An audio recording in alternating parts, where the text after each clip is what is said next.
Hi hello ನಮಸ್ಕಾರ. ನಾನು ಅಭಿಷೇಕ್ ಶೃಂಗೇರಿ.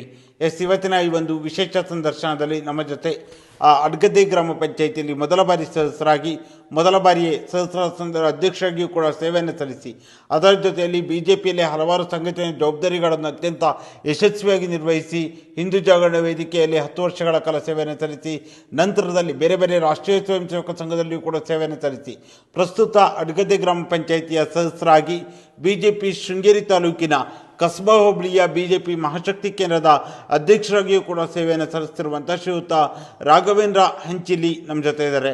ರಾಘವೇಂದ್ರ ಅವರೇ, ಕಾರ್ಯಕ್ರಮಕ್ಕೆ ಆತ್ಮೀಯ ಸ್ವಾಗತ. ಸರ್, ಹೇಗಿದ್ದೀರಾ?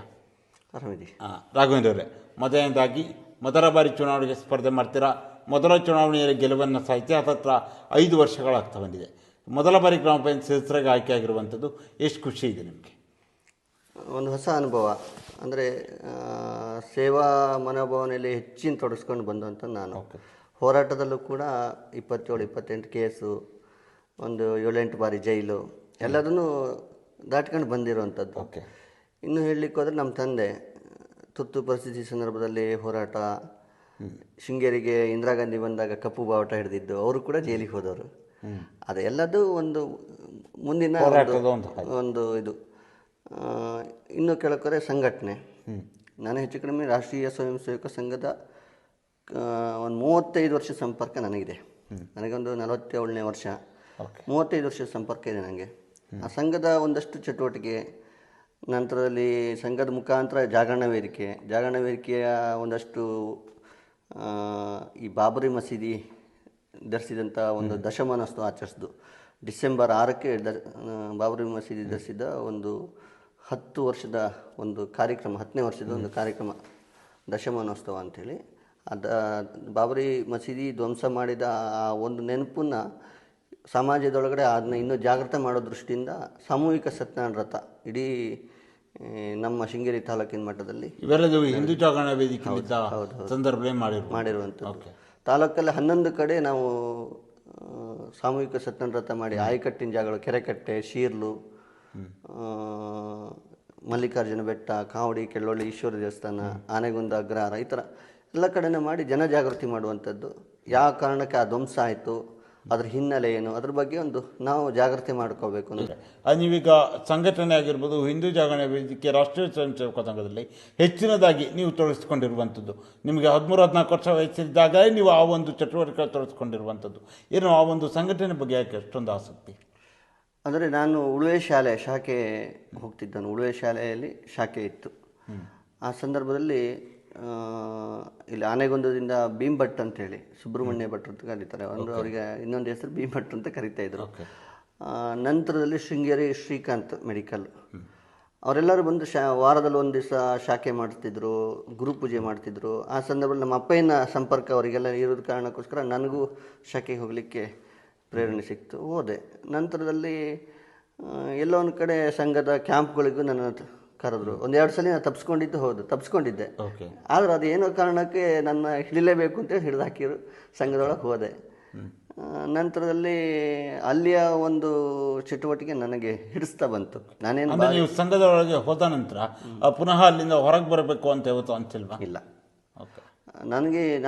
ನಾನು ಈಗಲೂ ಕೂಡ ನನ್ನ ಮಗನ ಕರ್ಕೊಂಡು ನಾನು ಬೆಳಿಗ್ಗೆ 6 ಗಂಟೆ ಶಾಖೆ ಹೋಗ್ತೀನಿ. ನನ್ನ ಮಗ 5 ಗಂಟೆಗೆ ಎದ್ಕೊಂಡು ನನ್ನ ನೆನಪಿಸ್ತಾನವ ಆ ಥರ. ಅಂದರೆ ಒಂದು ಅಟ್ಯಾಚ್ಮೆಂಟ್ ಇದೆ, ಸಂಘದಿಂದ ಕಲಿಯುವಂಥದ್ದು ತುಂಬ ಇದೆ. ಸಂಘ ನಮಗೇನಾರು ಇವತ್ತು ಒಂದು ಸ್ಥಾನದಲ್ಲಿ ಇದ್ದರೂ ಕೂಡ ಅದಕ್ಕೆ ಸಂಘನೇ ಕಾರಣ. ಹಾಗಂತ ನಮಗೆಲ್ಲೋ ಒಂದು ಕಡೆ ಸಮಸ್ಯೆ ಆಗಿತ್ತು, ಸಂಘ ಅದಕ್ಕೆ ಹೊಣೆ ಅಂತೇಳಿ ನಾವು ಎಲ್ಲದನ್ನು ಸಂಘದಿಂದ ಪಡ್ಕೊಂಡು ನಮ್ದೇನೋ ಸಣ್ಣ ಪುಟ್ಟ ತಪ್ಪಿನಿಂದ ಏನೋ ಸಮಸ್ಯೆ ಆದಾಗ ಸಂಘನೇ ಅದಕ್ಕೆ ಹೊಣೆ ಅಂತ ನಾವು ಮಾಡೋಕ್ಕಾಗಲ್ಲ. ಯಾಕೆಂದರೆ ಒಂದು ಮರಕ್ಕೆ 100 ಕೊಂಬೆಯಲ್ಲಿ 100 ಸಮಸ್ಯೆಗಳು ಇರ್ತವೆ. ಒಂದು ಮನೆಯೊಳಗೂ ಹಾಗೆ ಇರ್ತದೆ. ಅಂದರೆ ಈಗ ನೀವು ಹೇಳಿದ್ರಿ, ಪ್ರಾರಂಭಿಕ ಅಂತ ಮಾತಾಡುವಾಗಲೇ ಹೇಳಿದ್ರಿ 27-28 ಕೇಸ್ಗಳು, 7-8 ಬಾರಿ ಜೈಲು ಅನ್ನೋ ಮಾತನ್ನು ಹೇಳಿದ್ರಿ. ಈ ರೀತಿ ಈಗ 1-2 ಕೇಸ್ಗಳು ಅಥವಾ ಈ ರೀತಿಯಾಗಿ ಅಥವಾ ಜೈಲಿಗೆ ಹೊತ್ತಂದರೆ ಎಲ್ಲರೂ ಕೂಡ ಮಾನಸಿಕವಾಗಿ ಕುಗ್ಗಿ ಹೋಗ್ತಾರೆ. ನಿಮ್ಗೆ ಇವತ್ತು ಆ ರೀತಿ ಆಗಿಲ್ವ? ಯಾಕಪ್ಪ ಬೇಕಿದ್ದು, ಸಾಕು ಇಲ್ಲಿಗೆ ನಿಲ್ಸೋಣ ಅಂತ ಯಾವತ್ತು ಅನಿಸಿಲ್ವಾ? ಒಂದು ಹೋರಾಟದ ಜವಾಬ್ದಾರಿ ತಗೊಂಡಾಗ ಪಕ್ಕದ ಮನೆ ಮಗನ್ನ ಹೋರಾಟಕ್ಕೆ ಇಳಿಸ್ಬೇಕು, ಅವನನ್ನು ಆ ಹೋರಾಟದಲ್ಲಿ ಕೇಸ್ ಹಾಕಿಸ್ಬೇಕು, ಅವನು ಜೈಲಿಗೆ ಹೋಗ್ಬೇಕು ಅನ್ನೋ ಮಾನಸಿಕತೆ ಇದ್ರೆ ಆಗಲ್ಲ. ಹೋರಾಟಕ್ಕೆ ನಾನು ಆ ಜವಾಬ್ದಾರಿ ತಗೊಂಡ ಮೇಲೆ ನನ್ನ ಮೇಲೆ ಕೇಸ್ ಆಗುತ್ತೆ. ಅಂದ್ರೆ ಮಾನಸಿಕವಾಗಿ 27-28 ನಿಮ್ಮ ಮೇಲೆ FIR ಗಳೇ ಆಗಿರೋದು. ಮಾನಸಿಕವಾಗಿ ನಾನು ಆ ಕೇಸಿಗೆ ರೆಡಿ ಇರಬೇಕು, ಇಲ್ಲಾಂದ್ರೆ ಆ ಜವಾಬ್ದಾರಿಗೆ ಹೋಗಬಾರ್ದು. ಮತ್ತು ಇನ್ನೊಂದು, ನನ್ನ ಅತಿ ಹೆಚ್ಚಿನ ಕೇಸಿಗೆ ಒಂದು 8ರಿಂದ 10 ಕೇಸಿಗೆ ನಮ್ಮ ತಂದೆನೇ ಬಂದು ಕೋರ್ಟಲ್ಲಿ ಜಾಮೀನು ಹೇಳಿರೋದಾರೆ. ಓಕೆ. ಅಂದರೆ ಮಾಡ್ತಿರೋ ಕೆಲಸ ಕೆಟ್ಟದಲ್ಲ ಅಂತೇಳಿ ನಮ್ಮ ತಂದೆನೇ ಹೇಳ್ತಾ ಇದ್ರು. ಓಕೆ. ಕಾರಣಕ್ಕೋಸ್ಕರ ನನಗೆ ಎಲ್ಲೊಂದು ಕಡೆ ಅದು ಕೂಡ ಪ್ರೇರಣೆ ಕೂಡ. ಮತ್ತು ಎಲ್ಲೂ ಕೂಡ ನಾನು ಯಾವುದೋ ರಾಬರಿ ಮಾಡಿರೋದಾಗಲಿ, ರಾಬರಿ ಕೇಸು ಕೂಡ ನನ್ನ ಮೇಲೆ ಹಾಕಿದ್ರು. ಒಂದು ಹಸು ಲೋಡ್ ಹಿಡಿದಾಗ ಅವರೆಲ್ಲ ಕಂಪ್ಲೇಂಟ್ ಕೊಡೋದು ಅದೇ ಥರ ಅಲ್ಲ, ಚೈನ್ ಹೋಯಿತು, ದುಡ್ಡು ಹೋಯಿತು, ಈ ಥರನೇ ಕಂಪ್ಲೇಂಟ್ ಕೊಡೋದು. ಅಂದರೆ ಕೇಸ್ ಸ್ಟ್ರಾಂಗ್ ಆಗಬೇಕು ಅನ್ನೋ ಕಾರಣಕ್ಕೋಸ್ಕರ. ಓಕೆ. ನಾವೇ ಅಥವಾ ಗಂಧದ ಕಳ್ಳತನ ಆಗಲಿ ಅಥವಾ ಯಾವುದೋ ಒಂದು ಹೆಣ್ಮಕ್ಳ ವಿಚಾರದಾಗಲಿ ಯಾವುದಕ್ಕೂ ನಾವು ಜೈಲಿಗೆ ಹೋದರಲ್ಲ. ಯಾವ ವಿಚಾರದಲ್ಲಿ ಯಾವ ಕೇಸಲ್ಲಿ ನಾವು ಅದು ನಮಗೆ ಸಂಘಟನೆ ಮತ್ತು ಸಂಘ ಮತ್ತು ನಮ್ಮ ತಂದೆ ಯಾಕೆ ಕಾರಣಕ್ಕೆ ಬಂದು ಕೋರ್ಟಲ್ಲಿ ಬಂದು ನಿಲ್ತಾ ಇದ್ರು ಅಂದರೆ ಇದೇ ಕಾರಣಕ್ಕೆ. ಮುಂದೆ ಯಾರೇ ಹೋರಾಟಕ್ಕೆ ಯಾರೇ ಹೋಗೋದಾದ್ರು ಕೂಡ ಇದನ್ನೆಲ್ಲ ಯೋಚನೆ ಮಾಡಿ ಹೋಗಬೇಕು. ಅಂದರೆ ನಿಮ್ಮ ಒಂದು ಹೋರಾಟದ ಆ ಪ್ರಮುಖ ಉದ್ದೇಶ ಅಥವಾ ಉದ್ದೇಶ ಏನಾಗಿತ್ತು ನಿಮ್ಮದು? ಸಿದ್ಧಾಂತ ಹಿಂದುತ್ವ. ಆ್ಯಕ್ಚುಲಿ 47ಕ್ಕೆ 100ನೇ ವರ್ಷ 1947ಕ್ಕೆ ನಮಗೆ ಸ್ವಾತಂತ್ರ್ಯ ಸಿಕ್ಕಿರುವಂಥದ್ದು. 2047ಕ್ಕೆ ನಮ್ಮ ದೇಶನ ಇಸ್ಲಾಂ ರಾಷ್ಟ್ರ ಮಾಡ್ತೀವಿ ಅಂತೇಳಿ ಹೊರಟಿದ್ದಾರೆ. ಅದು ಕಾಲಘಟ್ಟ 100,000 ವರ್ಷ ಹಿಂದಿಂದನೂ ಕೂಡ ಅವರ ಆ ಮಾನಸಿಕತೆ ಅದು ನಡೀತಾನೆ ಇದೆ. ಅವತ್ತು ಇದ್ದಂಥ ಎಷ್ಟೋ ಜನಗಳು ಆ ಹೋರಾಟನ ತಡೆದು ಬಲಿದಾನ ಆಗಿರ್ಬೋದು, ಏನೇ ಆಗಿರ್ಬೋದು, ಆ ಹೋರಾಟ ಆ ಯಜ್ಞದಲ್ಲಿ ಅವರೆಲ್ಲರೂ ಸಮಿತವಾಗಿದ್ದಾರೆ. ನಾವು ಕೂಡ ಅದಕ್ಕೆ ರೆಡಿ ಇದ್ದೀವಿ. ನಾವು ಕೂಡ ಆ ಯಜ್ಞಕ್ಕೆ ಸಮಿತವಾಗಲಿಕ್ಕೆ ರೆಡಿ ಇದ್ದೀವಿ. ಹೋರಾಟ ಇರಲಿ, ಜೀವನ ಇರಲಿ, ಸಾಯೋದು ಒಂದು ದಿವಸ, ಹುಟ್ಟೋದು ಒಂದು ದಿವಸ. ಮತ್ತಿನ್ನೇನು 47ರ ಅವರ ಏನು ಕನಸಿದೆ ಅದು ಅಷ್ಟು ಸುಲಭಕ್ಕೆ ನನಸಾಕು ನಾವು ಬಿಡಲ್ಲ. ಅಂದರೆ ಈಗಲೂ ಕೂಡ ಸಂಘ ಆಗಿರ್ಬೋದು ಅಥವಾ ನಿಮ್ಮ ಒಂದು ಬಜರಂಗ ದಳ, ವಿಶ್ವ ಹಿಂದೂ ಪರಿಷತ್ ಇದ್ರ ಬಗ್ಗೆ ಆಸಕ್ತಿನೂ ಅಥವಾ ರಾಜಕೀಯದ ಕಡೆ ಒಲವಿದೆಯಾ?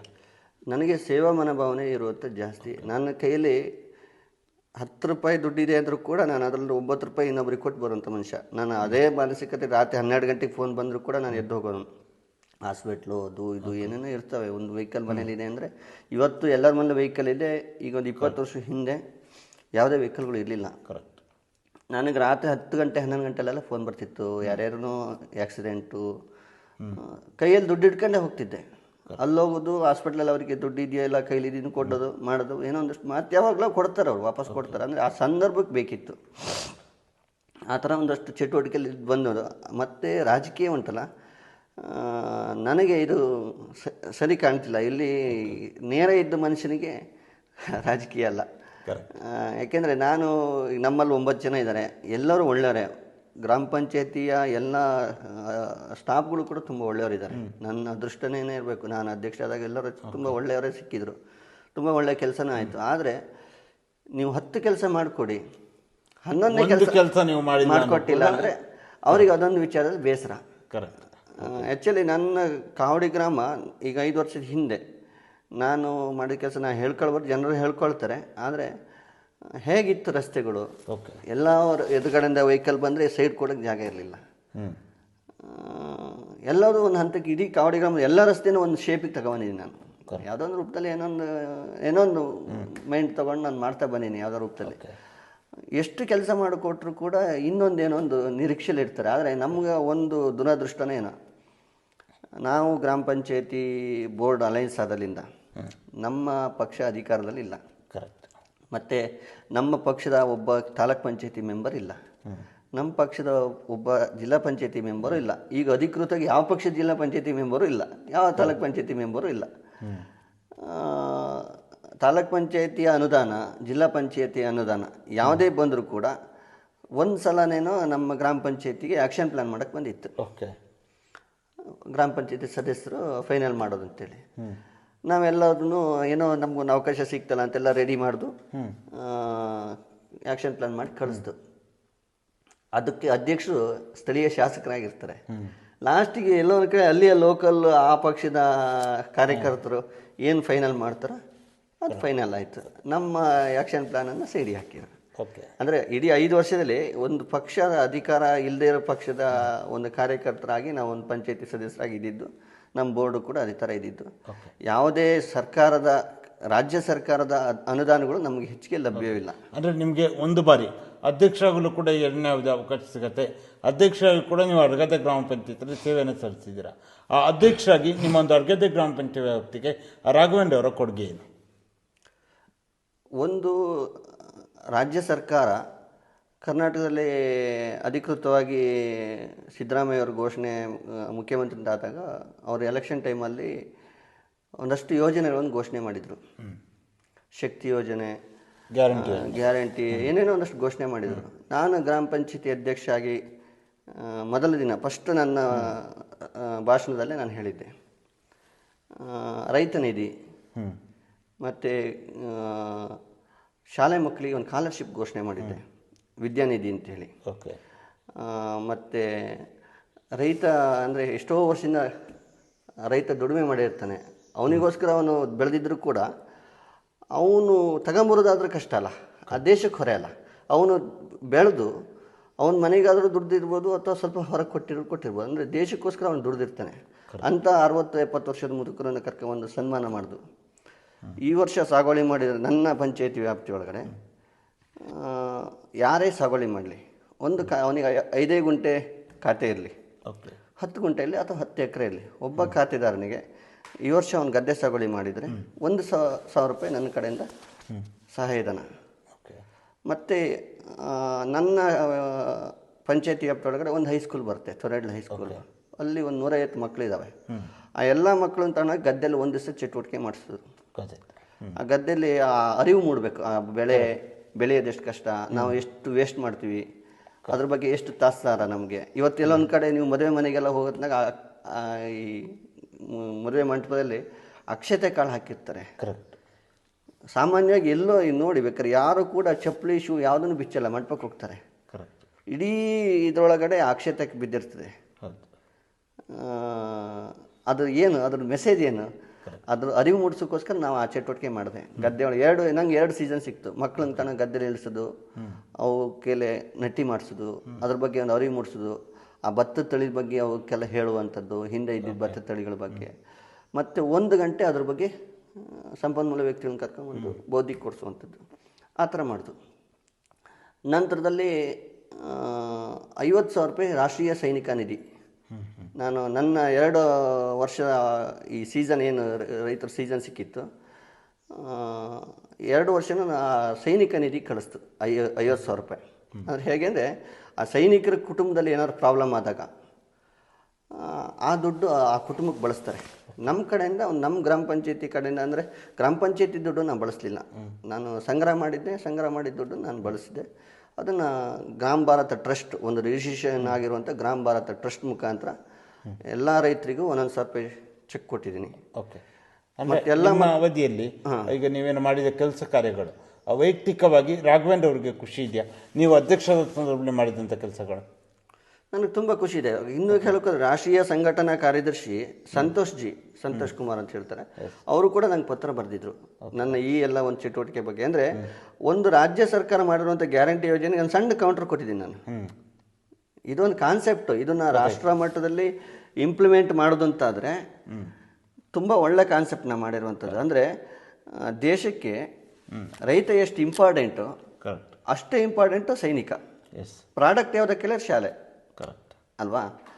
ಅಂದರೆ ಮೆಸೇಜು ಮತ್ತು ನಮಗೆ ಮುಂದಿನ ಇದು ಜನ್ರೇಷನ್ಗೆ ಇದು ಕೊಡಬೇಕಲ್ಲ, ಅಷ್ಟನ್ನು ಆ ಮಕ್ಕಳ ಕಣ್ಣು ಮುಂದೆ ನಾವು ತಗೊಂಡೋಗುವಂಥ ವ್ಯವಸ್ಥೆ ಅದು.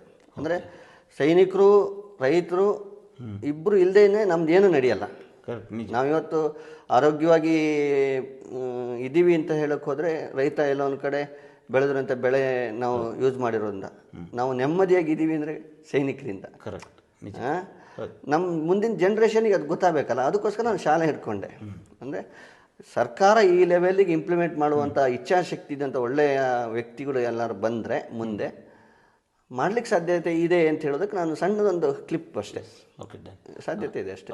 ರಾಘವೇಂದ್ರ, ಈಗ ಅರ್ಗದೆ ಗ್ರಾಮ ಪಂಚಾಯತಿ BJP ಬೋರ್ಡ್ ಸತತವಾಗಿ ಅಲ್ಲಿ ಗೆದ್ದು ಬರ್ತಾ ಇದೆ, ಅಧಿಕಾರವನ್ನು ನೀವು ನಡೆಸ್ತಾ ಇದ್ದೀರಾ. ಈಗ 2-3 ತಿಂಗಳಲ್ಲಿ ಮತ್ತೊಮ್ಮೆ ಚುನಾವಣೆ ಇರುವಂಥದ್ದು. ಮತ್ತೊಮ್ಮೆ ಅರ್ಗದೆ ಗ್ರಾಮ ಪಂಚಾಯತಿಯಲ್ಲಿ BJP ಬೋರ್ಡ್ ಬರುವ ವಿಶ್ವಾಸ ಇದೆಯಾ? ಹಿಂದಿನ ಬಾರಿ ಒಂದು ಕಾಂಗ್ರೆಸ್ಸಿಂದ ಗೆದ್ದಿದ್ದರು ಬೆಳಂದೂರು ಭಾಗದಲ್ಲಿ, ಅದನ್ನು ಕೂಡ ನಾವು ಈ ಸಲ BJPಯ ಅಭ್ಯರ್ಥಿನೇ ನಿಲ್ಲಿಸಿ ನಾವು ಒಟ್ಟು 9ಕ್ಕೆ 9 ಶೋಲ್ಡ್ ಮಾಡಿ ನಾವು ಅಧಿಕಾರ ಮತ್ತೆ ಪುನಃ BJP ಅಧಿಕಾರಕ್ಕೆ ನಾವು ತರೋದು. ಓಕೆ, ಅಂದರೆ ಅಡ್ಗದ್ದೆ ಗ್ರಾಮ ಪಂಚಾಯತಿ ಜನರು BJPಗೆ ಯಾಕೆ ಮತ ಕೊಡಬೇಕಾಗಾದ್ರೆ? ಹಾಂ, ಅಡ್ಗದ್ದೆ ಗ್ರಾಮ ಪಂಚಾಯತಿ ಒಂದು ವಿಶೇಷ ಏನಂದರೆ ತುಂಬ ನಾನು ಬೇರೆಯವರು ಬುದ್ಧಿವಂತರಲ್ಲ ಅಂತ ಹೇಳ್ತಾ ಇಲ್ಲ. ಒಂದು ರಾಷ್ಟ್ರೀಯ ವಿಚಾರನ ಒಪ್ಪುವಂಥ ಈ ಮೆಣಸೆ ಇದರಲ್ಲಿ ಹೆಚ್ಚು ಜನ ಇದ್ದಾರೆ. ರಾಷ್ಟ್ರೀಯ ವಿಚಾರಗಳನ್ನು ಹೆಚ್ಚಾಗಿ ಅಧ್ಯಯನ ಮಾಡುವಂಥವ್ರು ಕಿಗ್ಗ ಹೋಬಳಿಲೂ ತುಂಬ ಜನ ಇದ್ದಾರೆ. ಆದರೆ ಹೆಚ್ಚಿನ ಒತ್ತು ಕೊಡುವಂಥದ್ದು ಈ ಭಾಗದಲ್ಲಿ ಆ ರಾಷ್ಟ್ರೀಯ ವಿಚಾರಕ್ಕೆ ಸಂಬಂಧಪಟ್ಟಂಗೆ. ಹಾಗಾಗಿ ಎಲ್ಲೂ ಕೂಡ ಈ ಜಾತಿ ಆಗಲಿ ಅಥವಾ ಇನ್ನೊಂದು ಯಾವುದೋ ಒಟ್ಟು ಸಿದ್ಧಾಂತದ ಕಡೆ ಹೆಚ್ಚಿನ ಒಲವಿದೆ. ಆ ಕಾರಣಕ್ಕೆ ನಮ್ಮ ಹೋಬಳಿ. ಓಕೆ ರಾಘವೇಂದ್ರ, ಅದರ ಜೊತೆಯಲ್ಲಿ ನೀವೀಗ ಮೊದಲ ಬಾರಿ ಗ್ರಾಮ ಪಂಚಾಯತ್ ಅಧ್ಯಕ್ಷರಾಗಿದ್ದೀರಾ. ಎರಡನೇ ಬಾರಿಗೆ ರಾಘವೇಂದ್ರ ಹಂಚಲಿ ಅವ್ರನ್ನ ಗ್ರಾಮ ಪಂಚಾಯತಿ ಸದಸ್ಯರಾಗಿ ನೋಡುವ ಅವಕಾಶ ಇದೆಯಾ? ಅಲ್ಲ, ನಾನು ಆ ವಿಚಾರದಲ್ಲಿ ಆಸಕ್ತಿನೇ ಇಲ್ಲ. ಯಾಕೆಂದರೆ ಏನೋ ಒಂದಷ್ಟು ಸರ್ವಿಸ್ ಮಾಡಬೇಕು ಅಂತ ನಾನು ಅಂದ್ಕೊಂಡಿದ್ದನ್ನು ರೀಚ್ ಮಾಡೋಕ್ಕಾಗಿಲ್ಲ. ಓಕೆ, ಆ್ಯಕ್ಚುಲಿ ನಾನು ಗ್ರಾಮ ಪಂಚಾಯತಿ ನಾಮಿನೇಷನ್ ಫೈಲ್ ಮಾಡೋ ದಿವಸನೂ ಕೂಡ ಇದೇ ಥರ ಒಂದು ಸಂದರ್ಶನ ಮಾಡಿದರು. ಅಲ್ಲೂ ಕೂಡ ನಾನು ಒಂದಷ್ಟು ಹೇಳಿಕೆಯನ್ನು ಮಾಡಿದ್ದೆ. ಅದರಲ್ಲಿ 90% ನಾನು ರೀಚ್ ಆಗಿದ್ದೀನಿ ಅಂತ ಹೇಳೋಕೆ ಆಗಲ್ಲ. ಆದರೆ ಅಲ್ಲಿ ಮಾತಾಡಿದ್ದು ಒಂದಷ್ಟು ನಾನು ರೀಚ್ ಮಾಡಿದ್ದೀನಿ. ಓಕೆ, ಆದರೆ 100ಕ್ಕೆ 100 ಆಗಲ್ಲ. ಹಾಗಾಗಿ ನಂಗೆ ಅದೊಂದು ಬೇಸರನೂ ಇದೆ. ಯಾಕೆಂದ್ರೆ ನಾವು ನಿರೀಕ್ಷೆ ಮಾಡ್ದಂಗೆ ಅಧಿಕಾರಿಗಳು ಅವ್ರದ್ದೇ ಆದ ಒಂದಷ್ಟು ಇದಿರ್ತದೆ. ಆ ಕಾರಣಕ್ಕೋಸ್ಕರ ಆಗಲ್ಲ. ಮತ್ತು ಗೆದ್ದ ನಂತರದಲ್ಲಿ ಬರುವಂಥ ಒಂದಷ್ಟು ಈ ಕಾಂಗ್ರೆಸ್ಸು, JDS, BJP ಹಂಗೆ ಆ ಕಾರಣಕ್ಕೋಸ್ಕರ ನಾವೆಲ್ಲದನ್ನು ರೀಚ್ ಮಾಡೋಕ್ಕಾಗಲ್ಲ. ಓಕೆ ರಾಘವೇಂದ್ರ, ಅದರ ಜೊತೆಯಲ್ಲಿ BJPಯ ಸಂಘಟನೆ ಕೂಡ ನೀವು ಗುರುತಿಸ್ಕೊಂಡಿರುವಂಥದ್ದು ಏನು ಶೃಂಗೇರಿ ಕಸ್ಬದ ಹೋಬಳಿ ಅಧ್ಯಕ್ಷರಾಗಿ, ಮಹಾಶಕ್ತಿ ಕೇಂದ್ರದ ಅಧ್ಯಕ್ಷರಾಗಿ ಕೂಡ ಸಂಘಟನೆಯನ್ನು ಮಾಡ್ತಾ ಇದ್ದೀರಾ ಕಳೆದ 1-1.5 ವರ್ಷದಿಂದ. ಈ ಮಹಾಶಕ್ತಿ ಕೇಂದ್ರದ ಅಧ್ಯಕ್ಷರಾಗಿ ನಿಮ್ಮ ಒಂದು ಸಂಘಟನೆ ಈ ಒಂದು ಜವಾಬ್ದಾರಿಯನ್ನು ಯಾವ ರೀತಿಯಾಗಿ ನಿರ್ವಹಿಸ್ತಾ ಇದ್ದೀರಾ? ಹಾಂ, ನಾನು ಎಲ್ಲ ಈ ಮಂಡಲ ಅಧ್ಯಕ್ಷರು ಬರ್ತಾರೆ, ಶಕ್ತಿ ಕೇಂದ್ರದ ಅಧ್ಯಕ್ಷರು ಅಂತಲೇ, ಅವ್ರದ್ದೊಂದು ನಿಕಟವಾದ ಒಂದು ಸಂಪರ್ಕ. ಅವ್ರ ಮುಖಾಂತರ ಬೂತ್ ಅಧ್ಯಕ್ಷರು ಅವರೆಲ್ಲರ ಸಂಪರ್ಕ ಇಟ್ಕೊಂಡಿದ್ದೀವಿ. ಯಾವುದೇ ಮೀಟಿಂಗು, ಯಾವುದೇ ಪ್ರತಿಭಟನೆ ಅಥವಾ ಯಾವುದೊಂದು ಬೈಠಕ್ಕು ಈ ಥರ ಅವರೆಲ್ಲರನ್ನೂ ಸಂಪರ್ಕ ಮಾಡ್ತೀವಿ. ಅಲ್ಲಿಂದ ಅಂದರೆ ಕೆಳಗೆ ಇಳಿಸೋದು ಅಂತ ಹೇಳ್ತಾರಲ್ಲ, ಈಗ ರಾಜ್ಯದಿಂದ ಜಿಲ್ಲೆಗೆ ಬರ್ತದೆ, ಜಿಲ್ಲೆಯಿಂದ ತಾಲೂಕಿಗೆ ಬರ್ತದೆ, ತಾಲೂಕಿಂದ ಹೋಬಳಿಯಿಂದ ಅದೇ ಥರನೂ ನಮ್ಮದೊಂದು ಚಟುವಟಿಕೆ, ಅದೊಂದು ಚೈನ್ ಲಿಂಕ್ ಇದೆ. ಎಲ್ಲದಕ್ಕೂ ಈ ವಾಟ್ಸಪ್ಪು ಈ ಥರ ಅಂತಲ್ಲ, ಎಲ್ಲದು ಅದು ರೀಚ್ ಆಗುತ್ತೆ ಅಂತ ಎಲ್ಲ ನೋಡ್ತಾರೆ, ಸೇಡ್ ಹಾಕ್ತಾರೆ ಅಷ್ಟೇ. ನಾವು ನಿಕಟ ಅಂದರೆ ಖುದ್ದಾಗಿ ಭೇಟಿ ಮಾಡಿ ಸಂಪರ್ಕ ಮಾಡುವಂಥದ್ದು ಉಂಟಲ್ಲ, ಅದು ಒಂದು ಒಳ್ಳೆಯ ಯಶಸ್ವಿ. ಅದು ಈಗ ಅಡ್ಗದ್ದೆ ಗ್ರಾಮ ಪಂಚಾಯತಿಲಿ ಅತಿ ಹೆಚ್ಚು ಸಂಘ ಮತ್ತು BJP ತುಂಬ ಆ್ಯಕ್ಟಿವ್ ಆಗಿದೆ. ಭದ್ರ ಅಂದರೆ ಇನ್ನೊಂದು ಪ್ರಶ್ನೆ ಕೇಳಬೇಕು. ಅವರಿಗೆ ಶೃಂಗೇರಿ ತಾಲೂಕಿಗೆ ಹೋಲ್ಸ್ಕೊಂಡ್ರೆ BJPಗೆ ಅತಿ ಹೆಚ್ಚು ಮತವನ್ನು ಬರುವ ಅಥವಾ ಅತಿ ಹೆಚ್ಚು ಪ್ರತಿಯೊಂದು ಚುನಾವಣೆ ಲೀಡ್ ಬರುವಂಥದ್ದು ಬಹುತೇಕದು ಅಡ್ಗದ್ದೆ ಗ್ರಾಮ ಪಂಚಾಯತಿ ಆಗಿರುತ್ತೆ. ಅಡ್ಗದ್ದೆ ಗ್ರಾಮ ಪಂಚಾಯತಿಯಲ್ಲಿ BJP ಅಷ್ಟು ಪ್ರಬಲವಾಗಿ ಅಥವಾ ರಾಷ್ಟ್ರೀಯ ಸ್ವಯಂ ಸೇವಕ ಸಂಘ ಅಷ್ಟು ಪ್ರಬಲವಾಗಿ ಬೆಳೆಯೋದು ಕಾರಣ ಏನು? ಸಂಘದ ಜೊತೆ ಹೆಚ್ಚಿನ ಸಂಪರ್ಕ ಇದೆ. ಓಕೆ, ಇಡೀ ತಾಲೂಕಲ್ಲಿ, ಇಡೀ ಜಿಲ್ಲೆ ಒಳಗಡೆಯೂ ಕೂಡ ಒಂದು ಪಂಚಾಯತಿ ಮಟ್ಟದಲ್ಲಿ ಪಥಸಂಚಲನ ಮಾಡಿಲ್ಲ. ಓಕೆ, ಅಡ್ಗದಲ್ಲಿ ನಾವು ಮಾಡಿದ್ದೀವಿ. RSS ಪಥಸಂಚಲನ ಮಾಡಿದ್ದೀವಿ. ನಮ್ಮ ಕಾವಡಿ ಶಾಖೆ ಪ್ರಾಂತ ಮಟ್ಟದಲ್ಲಿ ಉಲ್ಲೇಖ ಆಗುವಂಥ ಶಾಖೆ. ಓಕೆ, ನಾವು ಸಂಘದ ಸಾಮರಸ್ಯ ದೀಪ ಅಂತ ಮಾಡ್ತೀವಿ ನಾಳೆ 28. ಓಕೆ, ಕಾವಡಿ ಕೆಳೋಳಿ ಈಶ್ವರ ದೇವಸ್ಥಾನ. ನಾವು ಕಡಿಮೆ ಅಂದರೆ ಒಂದು ಸಂಘದ ಗುರು ಪೂಜೆಗೆ ಒಂದು 100-105 ಸಂಖ್ಯೆ ಸೇರಿಸ್ತೀವಿ. ಓಕೆ, ರಕ್ಷಾಬಂಧನಕ್ಕೆ 250-300 ಸಂಖ್ಯೆ ಸೇರಿಸ್ತೀವಿ. ಸಾಮರಸ್ಯ ದೀಪ ಅಂದ್ರೆ 400 ಸಂಖ್ಯೆ ಸೇರಿಸ್ತೀವಿ. ಓಕೆ, ಜನವರಿ 27ಕ್ಕೆ ಹಿಂದೂ ಸಮಾಜೋತ್ಸವ ಇದೆ. ಓಕೆ, ಹರಿಹರಪುರ ಸ್ವಾಮೀಜಿಗಳನ್ನ ನಾವು ಸಮಯ ಕೇಳಿದ್ದೀವಿ, ಅವರು ಕೂಡ ಒಪ್ಕೊಂಡಿದ್ದಾರೆ. ಹೆಚ್ಚು ಕಡಿಮೆ 2,000-3 ಸಾವಿರ ಸಂಖ್ಯೆ ನಾವು ಅಡ್ಗದಲ್ಲಿ ಸೇರಿಸ್ತೀವಿ. ಅಡ್ಗದಲ್ಲಿ ಅಂದರೆ ಎಲ್ಲೋ ಒಂದು ಕಡೆ ಸಿದ್ಧಾಂತ, ಹಿಂದುತ್ವ ಇದ್ರ ಬಗ್ಗೆ ಹೆಚ್ಚಿನ ಅಂದರೆ ಆ ಸಂಪರ್ಕ ಇದೆ ಸಂಘದ ಒಳಗಡೆ. ಇಡೀ ಮಂಡಲದ ಎಲ್ಲ ಜನರಿಗೂ ಆ ಸಂಘದ ಬಗ್ಗೆ ಗೊತ್ತಿದೆ. 100ನೇ ವರ್ಷ ಈ ವರ್ಷ ಆಗ್ತಿರುವಂಥದ್ದು, ಪ್ರತಿ ಮನೆ ಸಂಘ ಮುಟ್ಟಿರುವಂಥದ್ದು. ಓಕೆ ರಾಘವೇಂದ್ರ ಜೊತೆಯಲ್ಲಿ ಆ ರಾಜಕೀಯವಾಗಿ ಆ ರಾಘವೇಂದ್ರವನ್ನು ಹಂತ ಹಂತವಾಗಿ ಬೆಳೀತಾ ಹೋದಾಗ ಬೇರೆ ಬೇರೆ ನಿರೀಕ್ಷೆಗಳು ಸಹಜವಾಗಿ ಇದ್ದಿರುತ್ತೆ. ಹಾಗೆ ರಾಜಕೀಯವಾಗಿ ರಾಘವೇಂದ್ರ ಏನು ನಿರೀಕ್ಷೆ ಇಟ್ಕೊಂಡಿದ್ದೀರಾ? ಅಲ್ಲ, ನನಗೆ ನಾನು ಯಾವುದನ್ನು ಅದೆಲ್ಲ ಹೇಳಿದ್ರು ಸರಿಯಲ್ಲ. ರಾಜಕೀಯವಾಗಿ ನನಗೇನೋ ಒಂದು ಆಸೆ ಉಂಟು, ಅದನ್ನೆಲ್ಲ ತೀರ್ಮಾನ ಮಾಡಲಿಕ್ಕೆ ದೊಡ್ಡವರು ಎಲ್ಲರೂ ಇರ್ತಾರಲ್ಲ. ನಾವು ಅದನ್ನು ನಮಗೇನೋ ಒಂದು ಈ ಥರ ಒಂದು ಆಸೆ ಉಂಟು, ನನಗೆ ಒಂದು ಡಿಮ್ಯಾಂಡ್ ಕೊಟ್ಟಂಗೆ ಅದೆಲ್ಲ ಮಾಡಬಾರ್ದು, ಅದು ಸರಿಯಲ್ಲ. ಪಕ್ಷ ಸಂಘಟನೆ ಆಸೆ ಪಟ್ಟರೆ ಅವ್ರು ಏನು ನಿರೀಕ್ಷೆ ಮಾಡ್ತಾರೋ ಅದ್ರ ಬಗ್ಗೆ ಯೋಚನೆ ಮಾಡ್ಬೋದು ಬಿಟ್ಟರೆ ನಾನು ಬೇರೆ ಏನು ಆ ಥರದ್ದೇನು ನಿರೀಕ್ಷೆ ಇಟ್ಕೊಂಡು ಇಲ್ಲ. ಮತ್ತು ನನಗೆ ನನ್ನಗಿಂತ ಹಿಂದೆಗಡೆ ಇದ್ದವನು ನನಗಿಂತ ಮುಂದೆ ಬರ್ತಾನೆ ಅಂದರೆ ನನಗೇನು ಬೇಸರನೂ ಇಲ್ಲ. ಯಾಕೆಂದರೆ ನನಗೆ ನಾನೊಬ್ಬ ಸಂಘಟನೆ ಮಾಡ್ಕೊಳ್ತವ, ನನ್ನ ನೆಕ್ಸ್ಟ್ ಇನ್ನೊಬ್ಬ ಹುಟ್ಟಲೇಬೇಕಲ್ಲ. ಅದಕ್ಕೋಸ್ಕರ ನಾನು ನನ್ನ ಮುಂದ್ಗಡೆ ಅವನ ಎದುರುಗಡೆ ಮುಂದೆ ನಡ್ಸ್ಕೊಂಡು ನನಗೇನು ತೊಂದರೆ ಇಲ್ಲ. ಆ ಮಾನಸಿಕ ಸ್ಥಿತಿಲಿ ಇರುವಂಥದ್ದು ನಾನು. ಓಕೆ ರಾಘವೇಂದ್ರ, ನೀವು ಮೊದಲ ಮಾತಾಡ್ತಾನೆ ಹೇಳಿದ್ರಿ 27-28 ಕೇಸ್ಗಳಂತ ಹೇಳಿದ್ರಿ, 7-8 ಬಾರಿ ಜೈಲಿಗೆ ಹೋದ್ರೆ. ಈಗಲೂ ಕೂಡ ರಾಘವೇಂದ್ರ ಮೇಲೆ ಕೇಸ್ಗಳು ಇದಾವೆ? ಈಗಲೂ ಕೂಡ ಕೇಸ್ಗಳಿಲ್ಲ. ಆದರೆ ಒಂದು ಏನಂದರೆ ಗಣಪತಿ ಹಬ್ಬ ಅಥವಾ ಇನ್ನು ಯಾವುದಾದ್ರು ಎಮರ್ಜೆನ್ಸಿ ಆ ಥರದಲ್ಲಿ ತಹಸೀಲ್ದಾರಿಂದ ಒಂದು ಅಂದರೆ ಅದೊಂದು ಈ ಊರಲ್ಲಿ ಶಾಂತಿ ಗಲಭೆ ಮಾಡುವ ಕದಡುವಂಥ ವ್ಯಕ್ತಿಗಳು ಅಂತ ಹೇಳಿ ಒಂದು ತಹಸೀಲ್ದಾರ್ ಕೋರ್ಟಿಂದ ಒಂದು ನೋಟಿಸ್ ಕೊಡ್ತಾರೆ. ಪ್ರತಿ ವರ್ಷ ಹಬ್ಬ, ದೀಪಾವಳಿ ಹಬ್ಬ ಅಥವಾ ಗಣಪತಿ ಹಬ್ಬ ಟೈಮಲ್ಲಿ ಅಥವಾ ಈ ರಂಜಾಮು ಈ ಥರದಲ್ಲೇ ಬರ್ತಲ್ಲ, ಶಾಂತಿ ಕದಡುವ ವ್ಯಕ್ತಿಗಳು ಅಂತ ಹೇಳಿ. ಅದು ನಮಗದು ಫಿಕ್ಸ್ ಆಗಿದೆ, ಅದು ಗೊತ್ತದು. ಅಂದರೆ ರಾಘವೇಂದ್ರ ಅವ್ರಿಗೆ ಪ್ರತಿ ಸರಿ ಬರ್ತದೆ. ಅಲ್ಲಿ ತಹಸೀಲ್ದಾರ್ ಹತ್ರ ಹೋಗಬೇಕು. ಅವರು ಮನಸ್ಥಿತಿ ಹೇಗಿದೆಯೋ ಗೊತ್ತಿಲ್ಲ. ನಾವು ಹೋದಾಗ ಅವ್ರು 3 ಸರಿ ಇದ್ದರೆ ಒಂದೇ ದಿವಸಕ್ಕೆ ಡೇಟ್ ಕೊಟ್ಟು ಕ್ಲೋಸ್ ಮಾಡ್ತಾರೆ, ಇಲ್ಲಾಂದ್ರೆ 10 ಸಲ ತಿರುಗಿಸ್ತಾರೆ. ಆ ಮಾನಸಿಕತೆ. ಈ ಸಲ ನನಗೆ ಶೃಂಗೇರಿ ತಹಸೀಲ್ದಾರು ನನ್ನೊಂದು 10 ಸಲ ತಿರ್ಸಿರು. ವಾಸ್ತವವಾಗಿ ನಾವು ಮಾಡುವಂಥ ಸರ್ವೀಸು ಶೃಂಗೇರಿ ಯಾವ ಪಂಚಾಯತಿ ಮೆಂಬರ್ಗಳು ಅಷ್ಟು ಸೀರಿಯಸ್ ಆಗಿ ತಗೊಂಡು ಮಾಡಿರಲಿಲ್ಲ. ಆದರೆ ಎಲ್ಲೋ ಒಂದು ಕಡೆ ಅವರಿಗೂ ಕೂಡ ಒಂದು ಪಕ್ಷದ ಇದರೊಳಗಡೆ ಅವರು ಇರ್ತಾರೆ, ನಮ್ಮನ್ನು ಒಂಚೂರು ಆಟ ಆಡಿಸಿರೋ ಅದು ಬೇಸರ ಇದೆ. ಇಲ್ಲಿ ಅದ್ರ ಬಗ್ಗೆ ಏನು ಇದಿಲ್ಲ. ಓಕೆ, ಮಾನಸಿಕವಾಗಿ ಎಲ್ಲರೂ ಬೇಜಾರಾಗ್ತದೆ. ಯಾಕಪ್ಪ ಬೇಕಿದು ಈ ರೀತಿ ಕೇಸ್ಗಳು ದಿನ ದಿನ ಕೋರ್ಟಿ ಕಳೆಯುವಂಥದ್ದು, ತಾಲೂಕು ಕಚೇರಿಗಳಲ್ಲಿರುವಂಥದ್ದು, ಹಬ್ಬ ಹರಿದಿನಗಳ ಬಂದ ಸಂದರ್ಭದಲ್ಲಿ ನೋಟಿಸ್ಗಳು ಬರುವಂಥದ್ದು, ಮಾನಸಿಕವಾಗಿ ಏನಾದ್ರು ಬೇಜಾರಾಗತ್ತಾ? ಮಾನಸಿಕವಾಗಿ ಅವ್ರು ಏನು ನಿರೀಕ್ಷೆ ಮಾಡ್ತಾರೋ ಅದ್ರ ಬಗ್ಗೆ ಯೋಚನೆ ಮಾಡ್ಬೋದು ಬಿಟ್ಟರೆ ನಾನು ಬೇರೆ ಏನು ಆ ಥರದ್ದೇನು ನಿರೀಕ್ಷೆ ಇಟ್ಕೊಂಡು ಇಲ್ಲ. ಮತ್ತು ನನಗೆ ನನ್ನಗಿಂತ ಹಿಂದೆಗಡೆ ಇದ್ದವನು ನನಗಿಂತ ಮುಂದೆ ಬರ್ತಾನೆ ಅಂದರೆ ನನಗೇನು ಬೇಸರನೂ ಇಲ್ಲ. ಯಾಕೆಂದರೆ ನನಗೆ ನಾನೊಬ್ಬ ಸಂಘಟನೆ ಮಾಡ್ಕೊಳ್ತವ, ನನ್ನ ನೆಕ್ಸ್ಟ್ ಇನ್ನೊಬ್ಬ ಹುಟ್ಟಲೇಬೇಕಲ್ಲ. ಅದಕ್ಕೋಸ್ಕರ ನಾನು ನನ್ನ ಮುಂದ್ಗಡೆ ಅವನ ಎದುರುಗಡೆ ಮುಂದೆ ನಡ್ಸ್ಕೊಂಡು ನನಗೇನು ತೊಂದರೆ ಇಲ್ಲ. ಆ ಮಾನಸಿಕ ಸ್ಥಿತಿಲಿ ಇರುವಂಥದ್ದು ನಾನು. ಓಕೆ ರಾಘವೇಂದ್ರ, ನೀವು ಮೊದಲ ಮಾತಾಡ್ತಾನೆ ಹೇಳಿದ್ರಿ 27-28 ಕೇಸ್ಗಳಂತ ಹೇಳಿದ್ರಿ, 7-8 ಬಾರಿ ಜೈಲಿಗೆ ಹೋದ್ರೆ. ಈಗಲೂ ಕೂಡ ರಾಘವೇಂದ್ರ ಮೇಲೆ ಕೇಸ್ಗಳು ಇದಾವೆ? ಈಗಲೂ ಕೂಡ ಕೇಸ್ಗಳಿಲ್ಲ. ಆದರೆ ಒಂದು ಏನಂದರೆ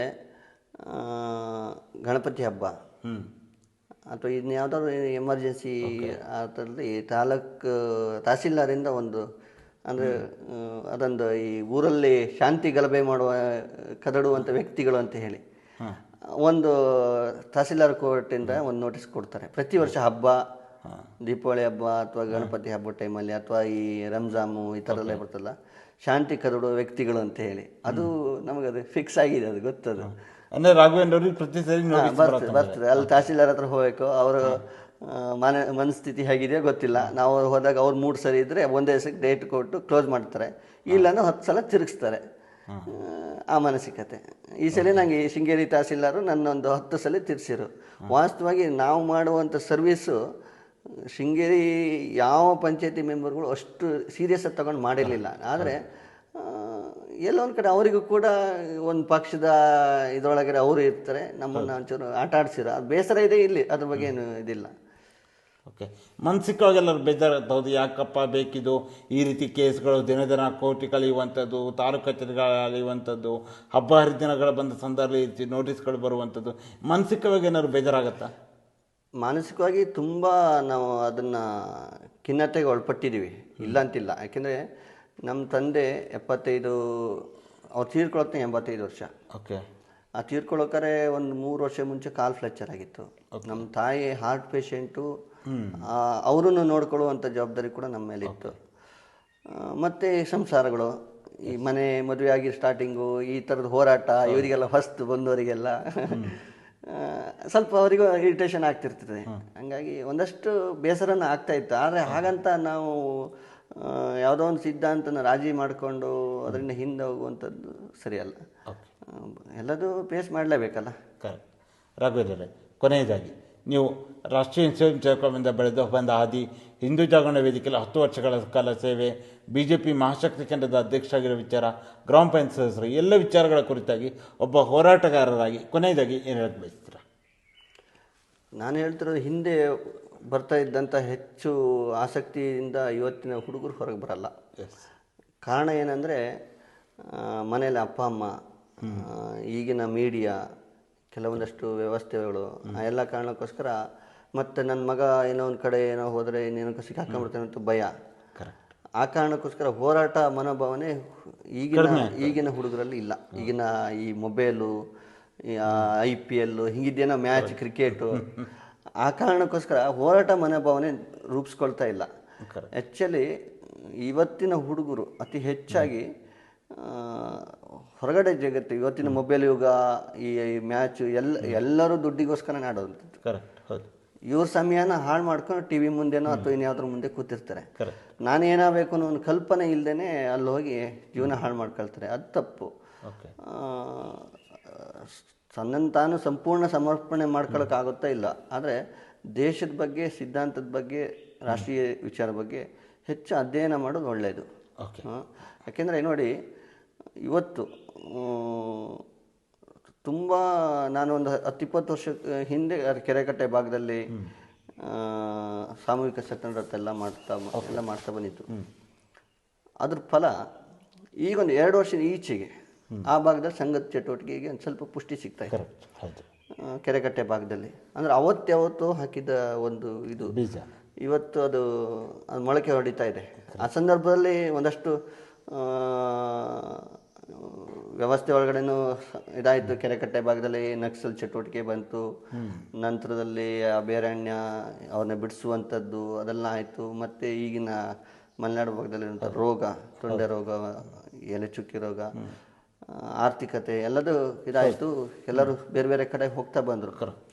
ಆದರೆ ಯಾವತ್ತೂ ನಾವು ಏನೋ ಒಂದು ಬಿತ್ತಿರ್ತೀವಲ್ಲ, ಅದು ಮುಂದೆ ಯಾವತ್ತೂ ದಿವಸ ಫಲ ಕೊಡುತ್ತೆ ಅಂತ ಹೇಳೋದಕ್ಕೆ ಇವಾಗ ಕೆರೆಕಟ್ಟೆ ಭಾಗದಲ್ಲಿ ಒಂದಷ್ಟು ಚಟುವಟಿಕೆ ನಡೀತಿರೋದು ಸಾಕ್ಷಿ. ಇನ್ನೊಂದು ನಾನು ನಿಮ್ಮ ಮುಖಾಂತರ ಕೇಳ್ಕೊಳ್ಳೋವಂಥದ್ದು,